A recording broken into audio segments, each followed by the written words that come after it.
Okay, greetings and salutations, fellow libertarians. My name is Dylan. This is season one of the Libertarian Party UK podcast. Today we have a fantastic guest, which I'm going to introduce in a second. I want to apologize, I don't have my microphone on, but we will get better as each podcast episode comes out in true libertarian fashion, getting feedback from you guys. So please do leave a comment and let us know what you would like to see, whether you're a paying member of the Libertarian Party or thinking about it. Let us know what you'd like to see so that we can get more libertarians involved in the UK. There's very few of us and we're losing members to reform, but we might talk about that in a second. Today I have a fantastic guest on the podcast, so let's do a small introduction and then we'll get into the conversation. So we do have Zuby Music. That's his tag on socials, so you can go and find him, also known as Zuby. He is a Nigerian English rapper, author, and podcaster. He was born in England and raised in Saudi Arabia. Zuby is a graduate of Oxford University. He has built a successful independent music career, keyword independent there, selling over 25,000 albums without a record label. He's also the host of Real Talk with Zuby podcast, where he discusses a wide range of topics from personal development to societal issues. Zuby is known for his positive, inspirational messages and his advocacy for financial freedom, Bitcoin, and personal responsibility. A true libertarian. Zuby, welcome to the show. Did I get Thank you, Dan. Happy to be everything here. correct? Thanks for the introduction. Could you give us, before we get into talk about liberty and freedom, could you give us a brief introduction into your background and how you became a creative? Because all of those things I listed out are creative endeavors, right? So how did you get there? Yeah, sure. Well, you covered a lot about my background. So as you said, I was born in England to parents originally from Nigeria. I grew up in the Middle East over in Saudi Arabia. And I went to school both in Saudi Arabia and the UK, back and forth between the two. And I studied at Oxford University, graduated in computer science. It's also where I released my first album. And then I became a full-time musician in 2011. And since then, I've added a lot of additional things there. I've written and released 2 books. I have started my podcast, Real Talk with Zuby, which has been running for about 6.5 years at this point. I do a lot of public speaking. I coach people in various areas. And I wouldn't say I'm a jack of all trades because there are many trades that I don't participate in, but there are a lot of things that I do. As you mentioned, I'm a creative entrepreneur. I've been a creative person since I was a child. In fact, when I was little, I wanted to be a cartoonist. So anyone who knew me as a child would not have known me for anything musical, although I was playing piano at the time. But a lot of people would have known me for my art. People would have known me for my drawing. So I was a good student. I used to just sit, get all my work done. I found school pretty easy. And once I'd done my work, I would just sit there and draw. I'd just create my own cartoons. And I thought that was going to be my career until, funnily enough, it was in university at Oxford when I started making my own music, when I started rapping very quickly, and within 10 months, I had released my first album. Actually, I listened to some of your music last night when I was preparing for the podcast. Have watched some of your interviews. You've actually interviewed more people. I'm more of a podcast listener than a music listener, by the way. So you've obviously interviewed some very big names. Like I was listening to your Matt Walsh interview. I saw you interviewed Elon Musk. So you've done a lot of work on your podcast, but I also listened to your music. Where did you pick your style up from? Because obviously the UK, the music, or at least the hip hop rap scene is more grime and so forth, whereas I felt when I was listening to yours, it felt a little bit more American. Is that right? Would you agree, or what? Yeah, 100%. All of my musical influences are American. So you have to remember, I was born in England, but I didn't grow up in England. So when I was just when I was a baby, we moved to Saudi Arabia. And when I was there, I was actually in the American school system up until the age of 11. So all the way through kindergarten to 5th grade. At the age of 11, I went to boarding school in the UK. So I was in boarding school for 7 years, but during that time I was still living in Saudi. And where I lived was an expat community, so there were people from all over the world. But I was at an American/international school. Most of my teachers were American, or lots of my friends were American, and people just from all over the globe. So you can probably hear in my voice and my accent right now, I don't particularly sound English. I've never had a super English accent, and my accent probably leans more, it's probably like 80% American, 20% British at this point. It sort of fluctuates. But yeah, I grew up when I was in my teens. It was mostly American hip hop that we were listening to. And you also have to remember at that time, I mean, British rap has come a long way since, over the past 20 years. But when I was 12, 13, 14, 15 years old, there wasn't that much UK music. There wasn't that much UK rap, hip hop. It certainly was not as developed as it is now. So most of my influences, to give specific names, a lot of my influences are, I'd mention Gang Starr, Tech Nine, Eminem, Kanye West, LL Cool J, Nas, Jay-Z. Those are probably some of my top influences. So you might hear, if someone listens to my music and my style, maybe someone might pick up little elements from some of those artists. But I've been rapping for such a long time now that over the course of time, you just develop your own style and you're always going to be compared to other people, and that's totally natural. But I just make the music that I love to make. I say the things that I want to do, that I want to say. And it's probably the best part of being a rapper, just being able to get your thoughts and ideas out there in a creative way. I love doing stuff like this. I love doing interviews. I love doing podcasts. I've done a lot of TV slots. I've been on a lot of stages, but nothing beats the creativity of just putting it all in rhyming form and getting some of those same messages out there. That makes a lot of sense. Okay, so you went to American school. Sounds like a lot of your favorite rappers are American. What do you think about the intersection of creatives and politics? So obviously on Twitter, you post a lot about libertarianism, Bitcoin. A lot of these are political. You said your favorite rapper was Kanye West. And, well, we all know if you spend a few minutes on, not favorite, one of your inspirations. I wouldn't say he's my favorite top 10. Rapper. I'd say but he's top 10. Kanye's music is great. And then the politics, he gets very excited, shall we say, when it comes to politics. So what do you think about this intersection between creatives or maybe just influencers and politics? Do you think it's detrimental to a creative's career? Or do you think it's very important? Or, just what's your thoughts? It's a really interesting question. I think the first thing to say about it is that it's not new. I think now that we're in the age of social media and all of this interconnectivity, people have this idea that a lot of this stuff is new, but it's not. It's just the modern day incarnation of the way things have been for centuries. If we're being honest, perhaps millennia. There has always been a connection between arts and politics. Everything in society is interconnected. I don't consider myself a super political person. I'd say I talk a lot more about the human experience and about society and about culture than I talk directly about politics. You can go through my, 200,000 internet posts or something, and you'll actually find very few that are about any specific politician or political party or the kind of day-to-day goings-on of politics, whether it's in the UK, USA, or anywhere else. It's more me just talking about what's going on in the world, what's going on in society. And naturally, sometimes that touches on politics. So when it comes to even my music, I'm not a particularly political rapper. There are very politically charged rappers that exist out there and always have been. I wouldn't say that I'm one of them. But if you're going to talk about the world and you're going to talk about your experiences and you're just going to be honest and share your worldview, if you're someone like myself, then sometimes that's going to verge on the political, especially because there are so many things, particularly over the past, let's say, 10 years or so, that have, the Western world, in particular, the Anglosphere, countries including the UK, USA, Canada, Australia, things have trended in a strange direction in many, many ways. And I've highlighted a lot of that over the years via my social media, some of it through my music, through my podcasting. Naturally, that has leaned me in a political direction in some people's eyes, sometimes inadvertently. But I would say my overall message that I want to get out to people and my overall mission, it's really not a political one. I think you mentioned earlier that I'm an advocate for personal responsibility. That's a huge one.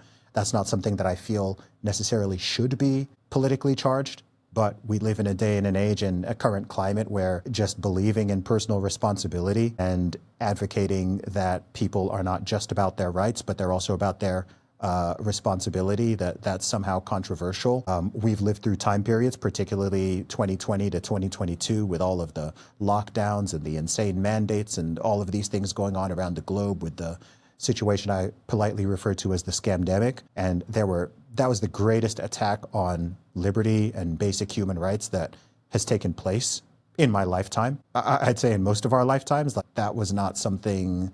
The word unprecedented gets thrown around a lot, but it was truly unprecedented. Even when all that kicked off, my plan wasn't like, oh, I'm gonna be a voice of the people. I'm going to be a voice for freedom. I'm going to be a voice for liberty or something. I was simply advocated what everyone claimed to believe in 2019 and all of the years prior. And suddenly, 80% of the population switched on that. So all that really happened, and I feel like what has happened a lot since I started my music career. Oh boy, it's crazy, man. I've been rapping for almost 20 years. If you can go back and listen to my very first album. It's called Commercial Underground. You can find it on Spotify, Apple Music, wherever. That album was released in 2006. I was still a teenager when I made that. It's like the stuff I'm saying is still poignant. Like it's still totally, it's still relevant. And I can listen to my old stuff and I can see like my views, my worldview hasn't shifted dramatically. But in the past 20 years, the world has, not even the entire world, certainly pockets of the Western world have just become increasingly insane, increasingly detached from reality, increasingly detached from common sense, moving away from the idea of the truth and moving towards your truth and my truth and his truth and her truth and subjectivity and emotions over facts and all of that. So I would like to think that I've stayed relatively consistent. Of course, I'm not the exact same person I was when I was 19 years old. That would imply that I've had no growth. My worldview has certainly altered in various ways. But my general principles, my general values, and the things that I want to communicate to people is pretty consistent. And it's kind of funny because for the first, let's say, let's start from 2011 when I went full time with my music, but we could go back to 2006. Up until around 2018, I was considered like the opposite of controversial. The only thing kind of controversial about me was I was an Oxford University graduate who was a rapper, which was kind of like strange to people. And maybe that I didn't swear in my music. Some people thought that that's like, they're used to rappers swearing. And it's like, oh, who's this guy? He doesn't swear. It wasn't until like 2019 when all of a sudden, in some people's eyes, I became quote unquote controversial. Just because the world lost its marbles. I mean, what was the thing that blew me up to millions of people? It was me posting a tweet making a joke about identifying as a woman and breaking the British women's deadlift record. Is that me? Is that me going crazy or is that the world going crazy, right? I'm just making a very simple point. And here we are. Look, 6.5 years later, that debate is still going, right? Like those discussions around, can a man just identify as a woman and enter female space? Like it's still going on 6.5 years later. Like for 10 years, we've been dealing with this utter nonsense. And my view is not controversial. Like the idea that there are two sexes, there's men and there's women, and you can't like magically switch between them, and men don't get pregnant and women don't have penises.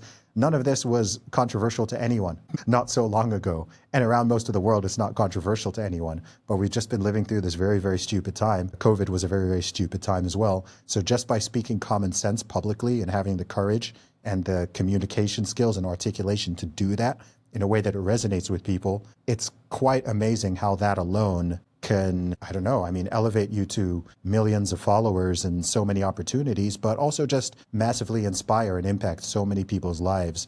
And I have really, really witnessed It's that crazy how over the big of last few years. a big of a So topic that became. Like recently, I don't know what J.K. to make of it all. Rowling and the team have had to go through courts and so forth to get this mandated. Obviously, Trump coming in America and doing the same. Do you think the world is healing in some sort of weird way, or what do you think is happening? Yeah, in some way, but at the same time, it's in one sense, it's cause for celebration. In another way, it just makes me shake my head because this is not any form of like progress. This is just like we're just landing back to where we were 12 years ago. So like when some legislation is passed saying that like men are not allowed to compete in women's sports, it's like, okay, so it's just going back to like what it always was until people lost their brains, right? Like it's not some like sort of groundbreaking progress. It's just like, okay, yeah, like, so we're just coming back to common sense. Now that is good, given how stupid that things were getting, but it's quite difficult for me to celebrate things that are like where it just should have always been. I do get it, and You it's kind of see what I surprising mean. that governments have gotten so involved in personal issues. As libertarians, this is something that shouldn't be in a bureaucrat's conversation at all, right? But here we are. Most of the world is made up of big government. So I wanted to ask you, has being a parent Because congratulations, I see you just became a parent. And in fact, I just came out of a long relationship for one of a similar reason. That being that I wanted children one day and then partner did not. And so I'm seeing an increase in people, my age not wanting to have children.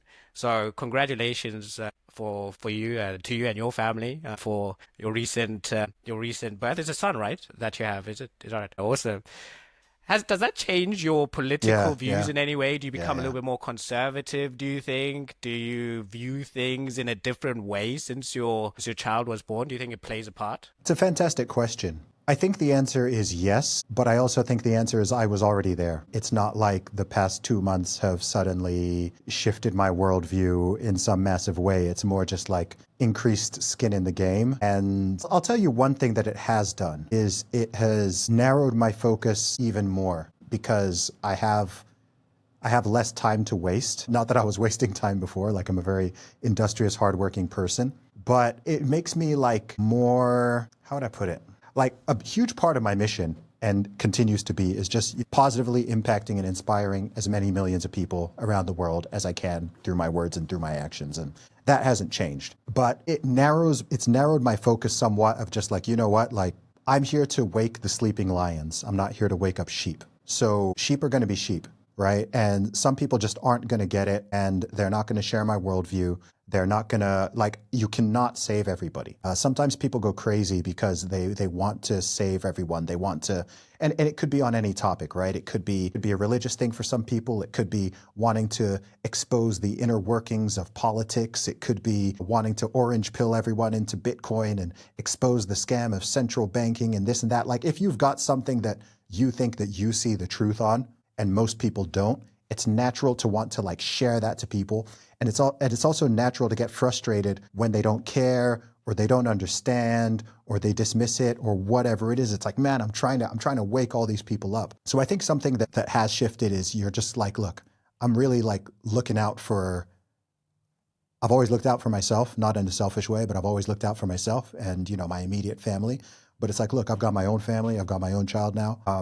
I got to look out for my own and make sure that they are absolutely solid and always will be. And then, those who are following and supporting and open to the message, of course, I continue to care and continue to do my best to live in service to them. But then if some people don't get it, it's like, I just don't have time to explain it to you anymore, man. Like if someone is a grown adult and they just don't get some of these very basic things, I'm just like, before maybe I would have spent the time to go back and forth with someone on this. And I'm just like, you know what? Like, cool, you're right. Believe whatever you want to believe. Yeah. You think, right, from say someone who just thinks, socialism is great and the government is looking after your best interests and we just need to raise taxes even higher and give them even more. Like, I'm like, you know what? Like, cool. Like you believe that, I'm going to go move to Dubai and make sure that I'm good and make sure that I'm financially sound and my family. Like, you guys can argue all day long about your communist crap. I'm not even going to try to convince you anymore. So I would say that has changed my sort of tolerance of definitely stupidity, but also just like a certain level of willful ignorance. It's dropped even further below what it was previously. And also like I was already quite detached and aloof from all of the sort of drama and the infighting that happens with the political sphere and in the influencer sphere and all that stuff. Like, one thing you'll notice about me is I do not do social media beef. People are always trying to drag me into their like mud throwing and crap. Like, I don't do it. I practice what I call tactical aloofness. I'm cool with a lot of people. I get on well with tons of people. And I'm a grown man. I don't have time to be like bickering with people on the internet. Like, I'm not going to be attacking people or just having these long drawn, like, Yeah. I don't know. Like, I have other priorities, man. I really have other priorities. I just see this stuff all day long. Yeah, fair. Sometimes with people I It's respect, a good and strategy. I just Served you refuse well, to it get dragged seems. into it. You haven't been cancelled yet, or you got through that phase where the world was cancelling everyone, and perhaps that was a good strategy to get through it. You got Yeah, I can't be canceled. No, no, I good can't, point. because you get canceled by your own audience. It can be anybody can be deplatformed, but some people are cancel proof. You can only be canceled if your own audience turns against you. So the only way that I could be canceled is if I suddenly became like a woke idiot, then I'd be canceled. because all the people who have been following me for all these years are just like, holy Communist. crap, like Zuby's like done a complete 180 and he's now like going against all the principles and yeah, exactly. Like that's how I get Yeah. canceled, like becoming a communist or just like, I don't know, using my platform to talk about how bad whiteness is or whatever dumb crap that people have been pushing for the past decade. So I don't worry about Yeah, that that's at awesome. all. I have Not seen even in the it, like slightest. Like my audience is especially rock on solid. X. It seems like that's your platform. Is that right? Like, do you think it's because Elon Musk has made it a little bit more open, made X a little bit better, or was X always your best social profile, or what do you think? Yeah, I was actually, I mean, my account was actually growing a lot faster when it was Twitter than when it was X. Like my account growth is, I don't care about growth anymore. I mean, I do about 1 billion impressions on X a year. But I just don't even care about the numbers anymore. Like I'm well past chasing that. But no, Twitter has been my biggest platform since around 20, let's say around 2017, 2018. So I'm very grateful for what Elon has done. I think it's massively, massively helped in ways that most people can't even fathom. In fact, I think we'd be in a very different situation right now in many ways if he had not bought at Twitter and it had continued on its previous trajectory, because basically it forced all of the other platforms to become less left-wing ideologically possessed, and it forced them to chill out on the censorship and the deplatforming and the banning and like all the censorship that they had been doing, which went completely insane in 2020, 2021. They had to tamp that down a little bit, because by buying Twitter and converting it to X, that created a sort of crack in the dam where people could get more free-flowing information and opinions. And when that exists, when there's one player that's allowing that to exist just due to the free market forces, it forces the other Less ones to tyrannical become with their approach. more open. Ironically, ironically to become more liberal, because like these are Yeah. people who like to call themselves liberal, but ultimately they're not. It's just like people who called themselves liberal were the ones advocating for lockdowns and mask mandates and vaccine. I'm like, there's nothing liberal about you. Like how is imposing totalitarianism liberal? How is Yeah. being against freedom of speech a liberal value? Like I don't call myself a liberal, and I'm more liberal than the people We're who are actually in advocating the this stuff. process of So writing our who new knows, man? manifesto for the Libertarian Party, and one of them is digital freedoms. And obviously, part of digital freedom is privacy. And I know you're a Bitcoin advocate, and I think we've touched on it a little bit. You know, talking about how central banks have a monopoly on currencies and so forth. And really, the financial or the economic situation of the West, I think, is what is causing a lot of stress for community members. You know, in other words, the cost of living crisis, just not having enough money, all of this. You know, you stack enough people at the bottom, basically, you're going to have a few people that want to chuck the whole thing over. So maybe that's why we have more people interested in communism and socialism. You know, I debate my younger cousin every day. He's a socialist. You know, I don't think he can be saved. Zuby, you know, he's long gone. He's in his 20s. He's like 23, how how 24, how you know, how so he's like, you know, okay. 30, yeah. If he hasn't worked it Okay. out by if I'd give him till 30. Give him till 30. Yeah, if My he still question hasn't was worked going it to out at be, 30, then you know, maybe it's a lost Bitcoin cause. as a protocol, you know, doesn't naturally have privacy inbuilt. So, what do you think about having privacy on the internet? Because from my perspective, it's slowly eroding away. I think we're giving a lot of our data and information to the point that people don't even care about it anymore. How important is it for us libertarians to keep talking about privacy on the internet? And are you concerned?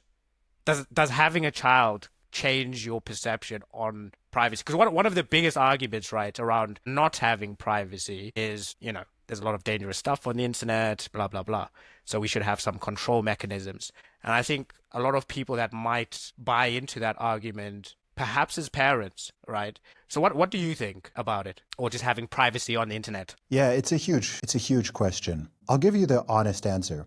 It depends. In some ways, like, look, I'm a public figure to some degree. I've been posting stuff online for the past 20 years. Like, I have 1,000 hours of me talking on the internet, and literally over 150, probably 200,000 public posts that anybody anywhere in the world can read. And there's so much information about me online, right? So, and that's fine. Like that just comes with the territory of what I do. If you're going to be a public figure to some degree, you are giving up a semblance of privacy. Like, how can you not? If millions of people know who you are, even if hundreds of thousands of people know who you are, you've given up some privacy to some degree. They know who you are, they know your name, they know where you're from, they probably know your birthday, blah, blah, blah. Like it's just out there. So if privacy were like a top concern in privacy, if privacy were a top concern and priority for me, then I would not be doing a fraction of the things that I'm doing. So for me personally, I've weighed up the pros and cons, and I have a clear line between what I'm okay with putting out there and what I'm not. Like at the same time, it's not like I share every single private detail of my life. Like I don't think that's a smart thing to do. I don't think that's sensible. I think where I have a stronger principle would be more like people's rights to privacy, right? I think like there's a difference between having a right and the degree to which you choose to exercise it. So if somebody wants to remain private, then they shouldn't be forced to have their information or more of them out there than they're comfortable with being out there. I do think the individual should be in control of that. The family should be in control of that. There are some people who are just very, very private, and there are some people who are not. But if you are going to be active on social media, I think everybody at this stage knows there's a trade-off. If you're going to have accounts with Meta and with X and with TikTok, God forbid, and Google and all of these things, like these companies have a lot of your data, and it's consensual. Whether or not you read the stuff that you click through and the little tick boxes online and whatever, most people don't read that stuff. They just go through it and agree and continue. But, I just think people should be self-aware. People should be self-conscious of what they're opting into and what they're signing up for. I think so many of these things, it goes beyond this privacy discussion. A lot of stuff is a choice. People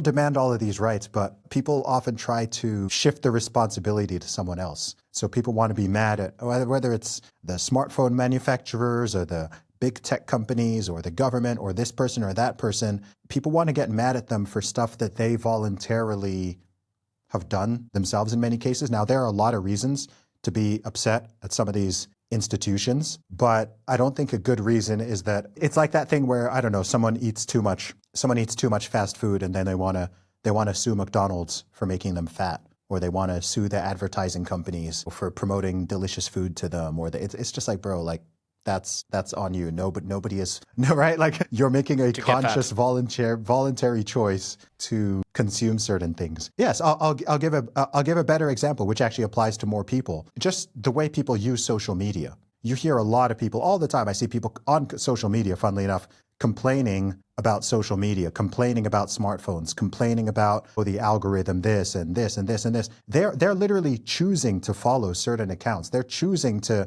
be subjected to certain things. They're clicking on certain things, and then they're getting mad that they're being fed more of it. So it's like, look, if social media is a toxic experience for you, that is because of you. Like, go and unfollow the stuff that's putting toxic crap onto your feed. Follow stuff that's positive. Follow stuff that inspires you. Follow stuff that you want to see, and you will get more of it. It's like people who watch the news for 5 hours a day, and then they're mad at the world, and they're all depressed, and they're angry at this. And I'm like, bro, no one is forcing you to watch Sky News or Fox News or CNN or whatever. No one is forcing you to watch that for 6 hours a day. So if you're going to watch it for 6 hours a day and then complain to me about it, like, again, Yeah.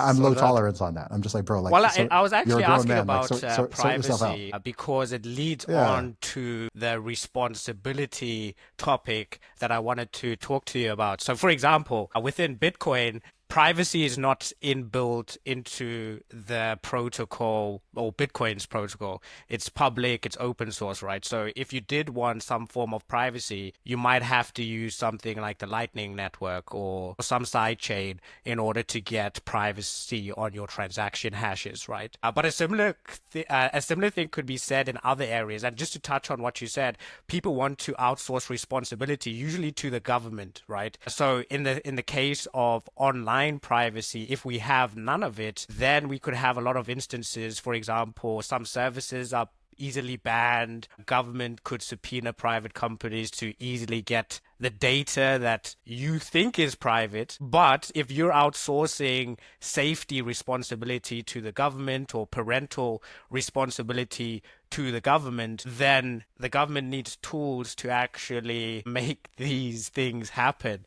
So in other words, let's say, for example, porn. This is a big matter.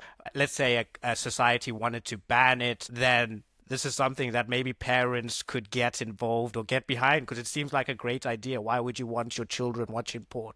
Let's outsource that to the government, right? And so my question is, how much responsibility do people require, and is it possible for them to actually enact it? Because some of them might just really want to outsource it to someone else. Or is it a cognitive imbalance that we've always just grown up where government has taken care of things like that? So we think that, we should just offload it onto them. Okay, let me just break this question down completely to barebacks. How do we get people to want to be more responsible? Because it's very easy to outsource some big topics like this to the bureaucrats. Dylan, the honest answer is I don't know. I've been trying to work this out for over 2 decades at this point, and I don't know if you can. I think you can on an individual level, and I think that's a huge part of what good parenting is, actually, if you think about it, because as you gain more autonomy and more freedom, you gain more responsibility. Like if you have semi-decent parents, then as you get older, you're able to make more of your own decisions and move around more freely until eventually you're an adult and you have like all the freedoms as an adult has. But with that, it has to have the corresponding responsibility. And if people just don't learn that as they're growing up, I don't know how well you can teach them. I think you can always inspire people. I think you can always lead from the front and show people what you're doing and try to communicate it to them. As I've said, I come back to this point that it's not my job, it's not your job, it's not anyone else's job to raise, billions of people. If you're an adult and you don't understand the concept of personal responsibility and accountability, then how do you explain that to someone? Like it's not it's a difficult one, and I just don't think it's a solvable problem. I think in the world of politics and social and cultural conversations, we like to believe that every problem is solvable, and I think there are unsolvable problems. There are problems where, like on a societal level, on an individual level, most things are solvable. Not everything, but on a societal level, once you're across millions of people, billions of people,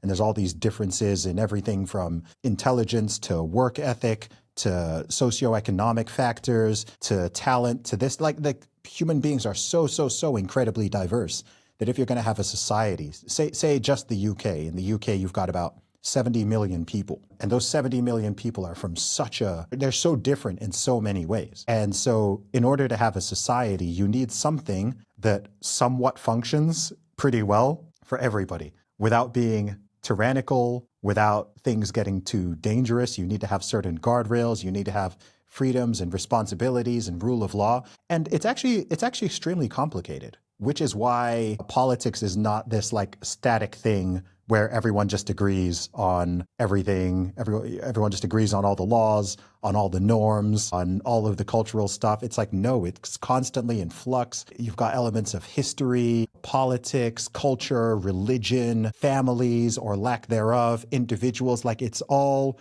very complicated. And as the great Thomas Sowell has said, there's no solutions. There's only trade-offs. And that's the reality. And I think part of the problem is people don't really like talking in trade-offs. People would like to think, hey, we can just institute this policy and boom, voila, we have fixed this social issue. And it just doesn't work like that. I struggle to think of a single social or political issue where a single social or cultural issue where you could just pass like this law and all of a sudden you've just like fixed it. It just doesn't work that way. And as we both know, even if you did have a very competent government, still like human beings have the ability to make choices. We talk about freedom. Even if you had the perfect system, human beings remain imperfect. So even under the perfect system, which doesn't exist, even if you had it, it just takes one person to be like, I'm going to do the wrong thing anyway. I'm going to do the stupid thing. I'm going to do the criminal thing. I'm going to do the immoral. And all of a sudden that whole thing is fragmented and you now need policies to deal with people who do such things. You see what I mean? If you even think of the entire criminal justice system, okay, for a moment. Think of the entire criminal justice system.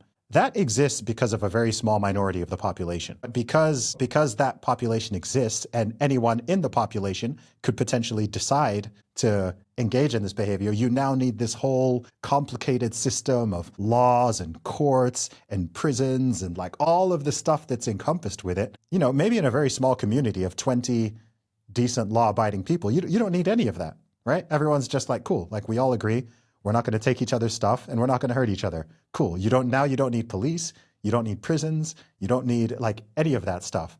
But if one person in a community of 20 decided, you know what, I'm going to violate this. Now, all of a sudden, you need this process to deal with all of this. And it's, again, this is not a new problem. This has been since the inception of humanity. This goes back thousands of years ago. You can open up the Old Testament and they're having debates and conversations about how to manage and deal with all of these things. So it's one way for us to participate in the collective consciousness then, right?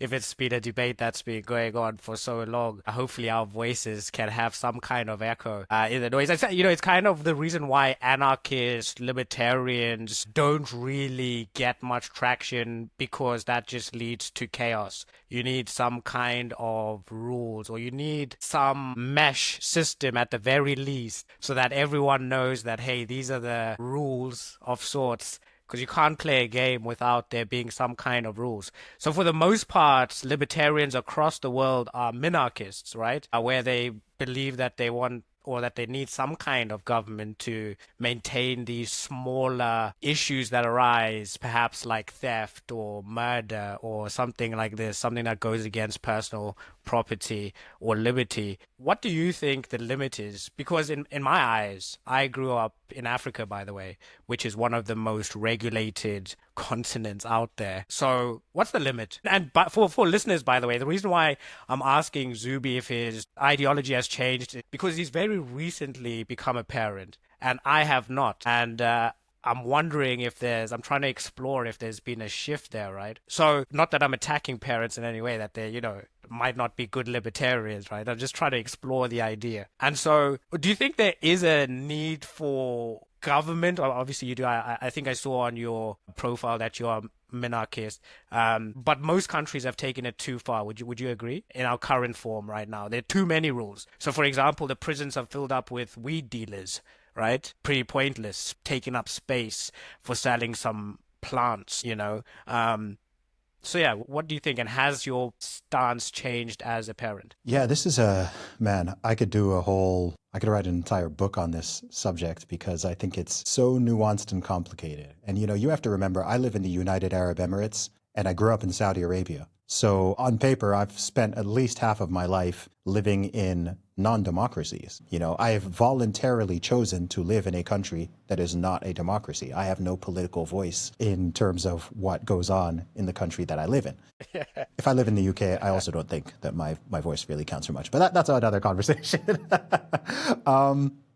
And so, look, I'll tell you my real answer, and I say this having visited over 45 countries, is it depends. It depends on the country. I don't believe that there is one system or one set of laws, just like there's not one set of a culture that you can just kind of like drop randomly on different places all over the global map and expect it to work out. So as you know, Western countries like the USA in particular like to, do their spreading democracy campaigns where, I don't know, they'll go out to the Middle East or parts of Africa and they'll do all this same stuff, which tends to involve a lot of bombs, a lot of killing, a lot of so on. And it's like, hey, we need to install democracy. We need to spread freedom, like however they frame it. I think a lot of people see through that facade. But it's like, what makes you even think that those nations want to have the same system that you have? Because in many cases, they don't. Laws are informed by a lot of things. They're informed by history. They're informed by religion. They're informed by culture, both historically and currently. Even things like the size of the population. Iceland is a country of about 350,000 people. The USA is a country of about 350 million people. There are 1,000 times more people in the USA than in Iceland. It's also a much greater landmass, far more diversity. You can't just take what works in Iceland and drop it on top of the USA and expect it to magically work. Just like you can't just take everything, all the federalism and all the stuff that's in the US and just kind of drop. Look, the UK and USA in many people's eyes are quite similar. Obviously, they share some common history.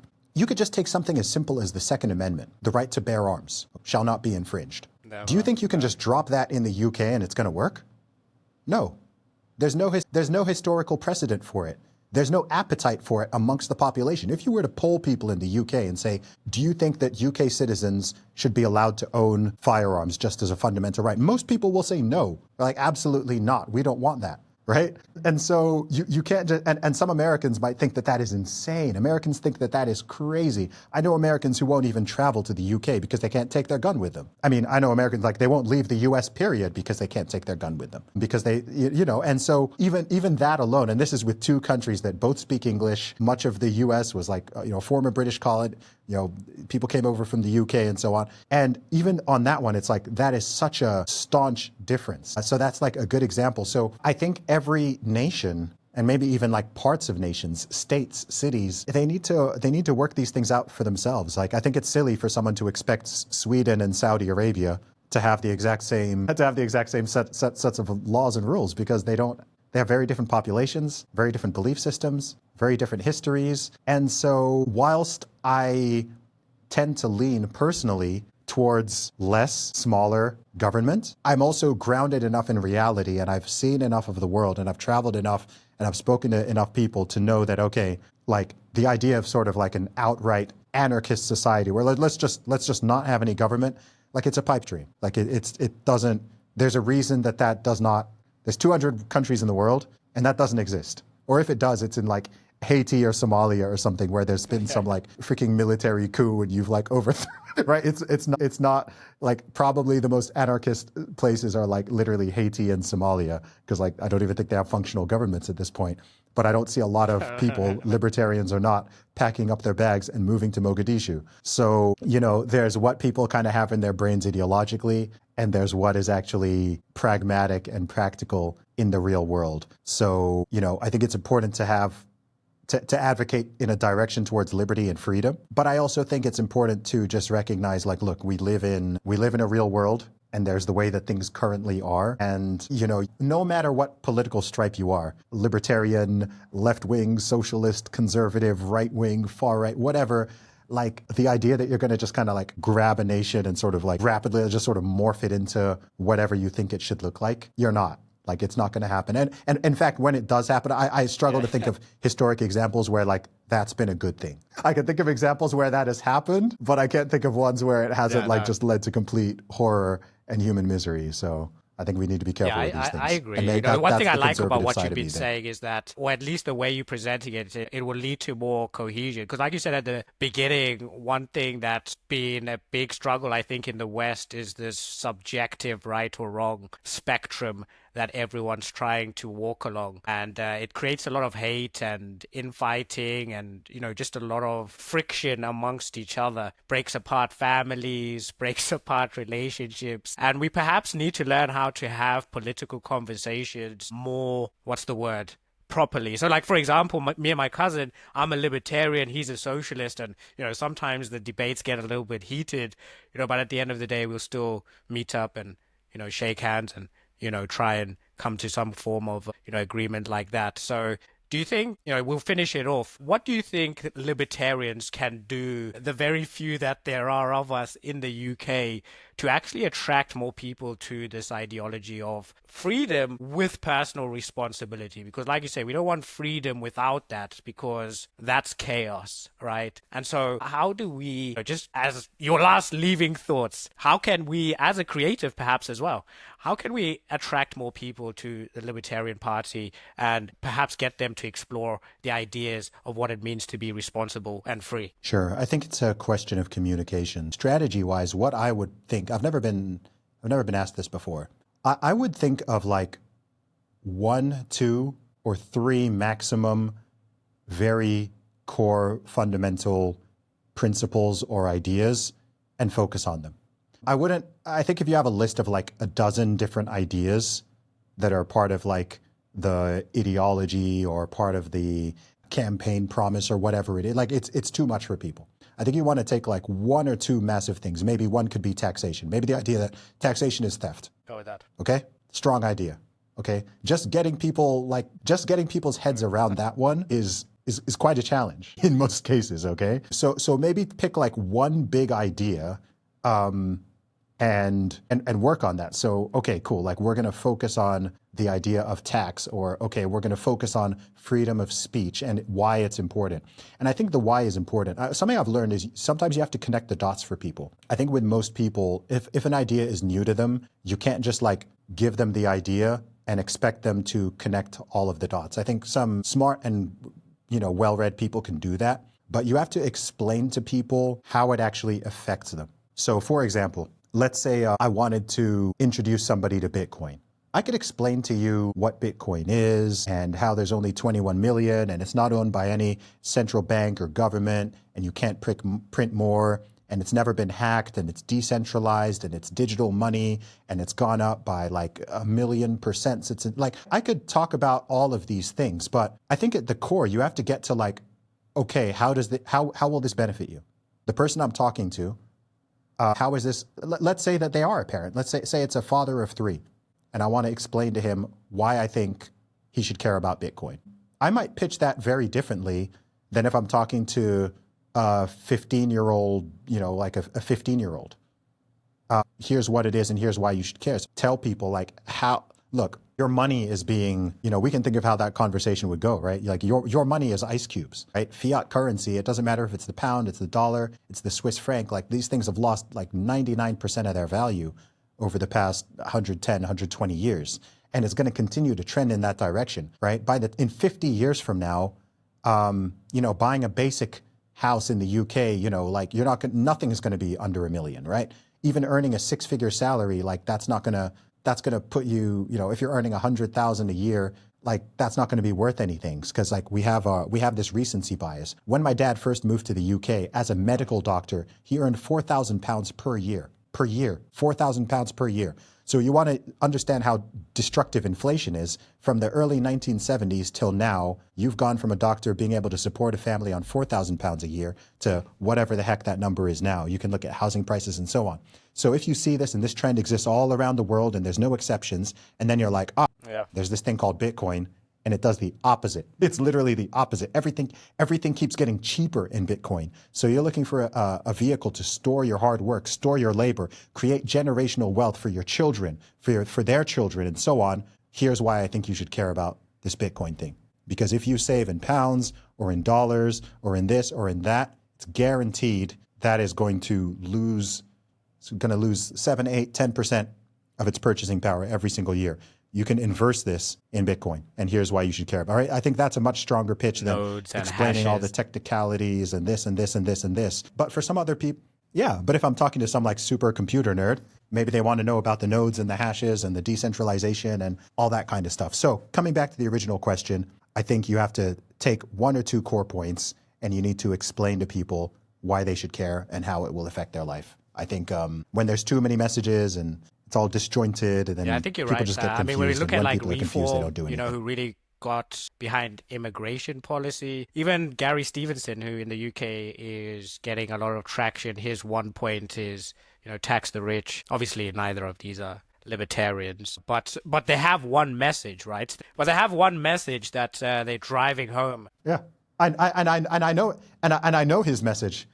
Yeah, and I know his message. Like, I'm totally opposed to it, but I know his message because, like, he's clearly a good communicator. He's an effective communicator. Exactly. He's picked his point. All right. Well, I'm conscious that you said that you have an hour. We're coming up for an hour.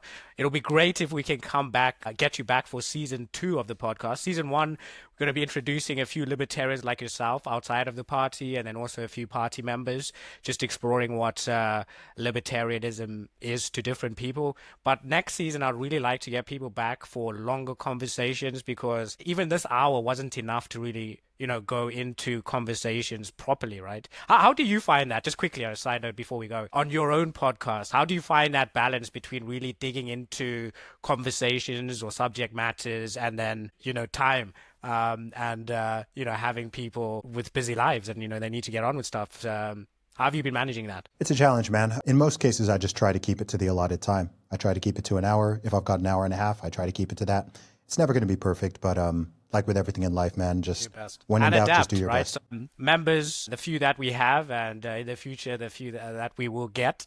Like, subscribe. Make sure to check out Zuby music. Is there anything that you're working on that you maybe perhaps want members to check out? Is it podcast, a book, maybe anything you got coming? Well, I'll have a lot of new stuff coming, but I've started a Substack, which is getting pretty popular. So if you go to realtalkwithzuby.com, then you can subscribe to my newsletter Awesome. and read my Well, weekly Zuby, articles. thank you I think very you'll much for enjoy it. taking the time, spending it with us. I hope to see you again. Have a good rest of your day. Nice one, man. Thank you. Have a great day.